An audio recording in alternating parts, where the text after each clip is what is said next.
Bueno chicos, esta monitoría corresponde al preparcial 1 del grupo de fundamentos de finanzas del profesor Benavides.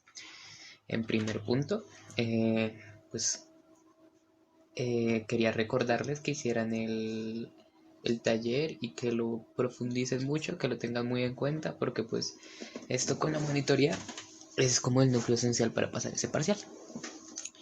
Entonces, pues sin nada más que decir, lo que hice para esta monitoría fue intentar sintetizarles y resumirles lo más posible. Intenté hacerlo más corto y lo más sintetizado, los conceptos más importantes de la clase. Que siento yo que si digamos dominan cada uno de estos temas, pues el parcial se les va a hacer muy fácil.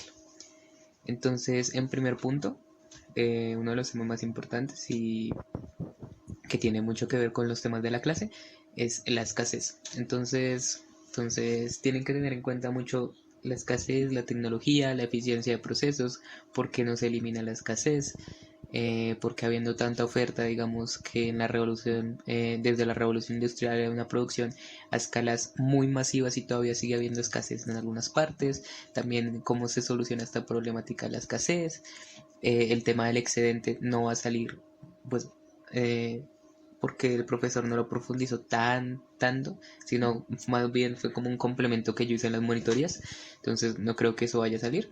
Lo que sí tiene que salir fue como lo que les dije anteriormente, lo de que es la escasez, que tiene que ver con la tecnología, que tiene que ver con el sedentarismo del hombre, la eficiencia de procesos y cómo se empezó a desarrollar el excedente, y aún sigue habiendo escasez porque pues los deseos son infinitos y la oferta es finita, además de los recursos. También tienen que tener muy en cuenta el concepto de valor, esta característica de depósito de valor que tiene el dinero, que posee una necesidad de bienes y servicios, de una estructura económica, de un modelo económico, de unas interacciones monetarias entre personas y entre sociedades para que realmente ese dinero valga algo, para que no sea solo un papel impreso, ¿no? Entonces, que es muy importante eh, recalcar que el dinero no subsiste por sí solo, que el dinero necesita de muchas cosas o si no se puede ir a la basura, como pasó en casos como Venezuela por la inflación. Y que pues su papel en la sociedad es fundamental, pero requiere de ciertos complementos económicos para que realmente tenga ese papel nuclear en el sector económico. Otro factor importante es el de la distribución. El de la distribución, además de su definición, yo siento que es muy importante ver estas tres relaciones, con pobreza, con equidad y con desigualdad. En primer punto, la pobreza. ¿Por qué es importante relacionar la distribución con la pobreza? Porque esta pobreza puede ser causada, y pues lo vimos en clase, esta pobreza puede ser causada en cierta medida por la mala distribución de los recursos, ¿no? Pero, ¿qué pasa? Si hay muchas personas que han propuesto la redistribución de los recursos, ¿no? ¿Qué pasa con este problema y con el problema de la equidad? ¿Qué pasa si realmente se distribuyen todos los recursos? ¿Sería bueno? ¿Sería malo? ¿Qué pasa con un factor de la naturaleza humana súper importante como es el de la acumulación, el de querer verse mejor que los demás, el del egoísmo humano? Eso tiene mucho que ver en cuanto al comportamiento del consumidor, cómo funcionan y cómo funcionarían los modelos económicos. También otro factor de la mala distribución es la desigualdad. También podemos hablar de eso, de cómo solucionar y cómo reducir la desigualdad. Si realmente tiene que tener todos un igual valor monetario, todos tienen que tener acorde a lo que se esfuerzan un pago, o si tiene que seguir este modelo actual que realmente funciona de alguna manera. Es importante que tengan eso en cuenta, no tanto en profundización y sustentación porque son temas mucho, muy extensos, sino que tengan en cuenta las relaciones y lo importante que es la distribución de los bienes en el sector económico. También tienen que ver las fallas del mercado, las externalidades, las asimetrías de la información, los costos de la transacción, que son características que hacen la economía tan compleja. Son un montón de factores que aumentan la complejidad también la complejidad humana, que aumentan ese, esas posibles proyecciones, esa dificultad en las proyecciones de la economía, en esa evaluación del mejor proyecto, porque no sabemos muy bien qué puede pasar a futuro. Entonces, esto es solo la definición, solo que tengan en cuenta que hay externalidades, asimetrías de la información, que el mercado no es perfecto, que el mercado tiene mucho por mejorar, que el mercado se ha ido desarrollando a través del tiempo y muchísimo, ha mejorado muchísimo y ha mejorado en pro del bienestar social y en pro de la generación de riqueza, pero que todavía tiene muchas fallas que se deben solucionar y que se pueden proponer soluciones de estas fallas. También tenemos las posibles soluciones al problema económico que vimos al inicio del semestre, que vimos a través del tiempo, cómo fueron evolucionando, como en primer punto era la fuerza bruta, luego la autoridad, luego la tradición, y pues tienen que tener muy en cuenta como el mercado nace como la solución, como alternativa para subsanar todas esas necesidades que tiene la sociedad y como nace como un pilar para el bienestar social, para la organización estructural y la estrategia de las sociedades. Tienen que tener muy en cuenta eso también. En cuanto a tipos de bienes, en primer punto, cuando estamos viendo como un poco de historia económica, vimos que habían bienes de consumo de capital intermedios. Esto es una epistemología de bienes. El otro tipo de bienes lo vamos a ver más adelante. Es importante que tengan en cuenta que esto es un tipo y que lo diferencian del otro tipo de bienes, ¿no? Pero pues en el quiz yo vi que les fue muy bien, entonces no voy a pararme tanto en este tipo de bienes, sino voy a profundizar más en los otros que no los he trabajado con ustedes. En cuanto a los otros bienes, tienen que tener en cuenta, muy en cuenta, el, la rivalidad y la exclusión. Son dos, ¿qué? Son dos conceptos importantísimos y que si los manejan ya tienen ese tema muy, muy, muy fácil. Entonces, en cuanto a la rivalidad, es básicamente yo lo veo como que si una unidad de un bien no puede satisfacer dos necesidades en lugares o tiempos diferentes, existe rivalidad y exclusión. Yo lo veo, pues, es un poco más fácil, que es como que si se puede restringir el acceso a ese bien eh, por parte del propietario o por parte del dueño.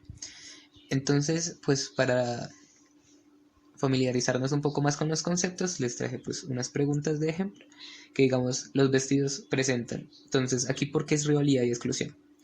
Porque un vestido que compres bueno, cabe tener en cuenta que es el mismo vestido con el mismo hilaje en el mismo tiempo, o sea, con la misma marca. Es un mismo vestido, es una unidad de vestido. No, no se confundan que digan que los vestidos no presentan rivalidad porque tú te puedes comprar otro vestido igual. Estamos hablando de una unidad de vestido. Entonces, ese vestido tiene rivalidad porque ese vestido solo lo puede comprar, esa unidad de vestido solo lo puede comprar una persona. ¿Y por qué presenta exclusión? Porque, por ejemplo, si yo compro un vestido, pues puedo restringir a otro que lo compre y puedo restringir a otro que lo use. ¿Sí? Ok. Otro ejemplo es el de la televisión abierta. Hay que tener en cuenta que tienen que leer muy bien las preguntas. Porque, por ejemplo, en esta pregunta, si yo dijera la televisión es un bien, normalmente sería privado. Porque, digamos, DirecTV y esas cosas, y ese tipo de empresas, pues pueden perfectamente restringir la entrada a personas que no pagan o que no están afiliados a su servicio, ¿no? Pero la televisión abierta como Caracol y RCN pues es un bien público, debido a que no se restringe, no tiene exclusión ni no tiene rivalidad. Tienen que tener muy en cuenta eso. Otro ejemplo, este es un poco más complejito, pero pues sigue siendo fácil, entonces lo voy a leer. En caso de que un cuerpo de policía solo tenga una patrulla que esté comprometida a tiempo completo a atender las emergencias de una comunidad en específico, pero por razones obvias no puede atender dos necesidades al mismo tiempo, sería un bien común, privado, de club, público. ¿Qué pasa aquí? es importante que tengan en cuenta lo que dicen los enunciados, porque digamos, policía siempre lo relacionan con bien público, ¿no? Pero en este caso dice como que no puede atender dos necesidades al mismo tiempo. ¿Y qué pasa cuando no se pueden atender dos necesidades al mismo tiempo? Existe rivalidad. ¿Y qué pasa cuando existe rivalidad? Pues pasa a ser un bien común. ¿Ok? Pues tener en cuenta, como ya les repetí, que si un bien presenta rivalidad, dos mismas necesidades al tiempo, pero no exclusión, como en el anterior enunciado, que digamos no se puede excluir a una persona específica del servicio porque pues todos tienen derecho pues, a la policía, a ser atendidos ante una emergencia, es un bien común. Y en cuanto a lo de la televisión, si, pues dos personas pueden ver el mismo programa al tiempo, ¿no? De Caracol y RCN. Y no es posible impedir que una persona vea el programa de Caracol o RCN. Entonces no hay exclusión. Entonces es un, un bien público. En caso de que si haya exclusión, como ya les dije el caso de DirecTV, pues ya pasaría a ser otra cosa. También tienen que tener en cuenta los factores de crecimiento de la población y también los problemas de natalidad. Esto lo vimos en las primeras clases.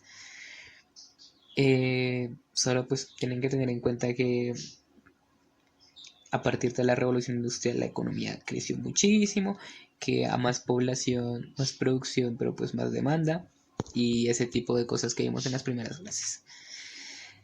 Y además las preguntas del quiz. También les quería hacer que muchos me preguntaran. La mayoría se equivocó en la pregunta del excedente, que pues básicamente que el excedente muchos pusieron que eliminaba la escasez. Pues como ya expliqué en la anterior monitoría, el excedente no llega a eliminar la escasez completamente, porque pues como ya vimos, siempre los deseos van a ser más. O sea, siempre los deseos van a ser infinitos. Y el excedente, por mucho que sea, no va a ser infinito. Además, pues pueden tomar como ejemplo el contexto actual. Hay mucho excedente, digamos, de comida en Estados Unidos. Pongamos un ejemplo de un montón de comida que se bota a la basura. Eso es excedente de producción, digamos, en McDonald's. Hay muchas hamburguesas sobreproducidas que no se llegan a vender, o papas, o cualquier tipo de comida. Pero sigue habiendo escasez de comida en África o en la Guajira. Entonces, sigue habiendo excedente y sigue habiendo escasez. Y ninguna elimina a la otra. Eso lo tienen que tener, eso como complemento, eso no lo tienen que tener tan en cuenta. Concéntrense en las cosas que les dije anteriormente y en estas. En cuanto a la escasez, también tienen que tener en cuenta mucho la escasez relativa. Muchos la tuvieron bien, entonces me imagino que si preguntan de eso, nadie la va a tener mal. Que tiene que ver mucho con deseos y subjetividad. Algunos pusieron la falta de la satisfacción de necesidades básicas. Acordémonos que eso es escasez absoluta. Y la producción de bienes y servicios, que pues no tiene nada que ver. También tienen que tener en cuenta pues la escasez absoluta, que ya les dije, que es básicamente lo de hacer referencia a la satisfacción de necesidades básicas. Y que la economía es una ciencia transversal, por último, que necesita estadística, de ciencias humanas, de todo este tipo de cosas para realmente tener un funcionamiento adecuado. Con esto y el taller deberían tener todas las herramientas. Con esto del taller deberían tener todas las herramientas necesarias para poder hacer un buen parcial. Entonces, lo voy a dejar por aquí. Espero que les vaya muy bien en el parcial. Espero que las relatorías, la monitoría les haya servido. Si tienen alguna pregunta del taller también pueden acercarse por el grupo por WhatsApp, por interno. Y ya eso sería todo. Espero que les vaya muy bien y ya.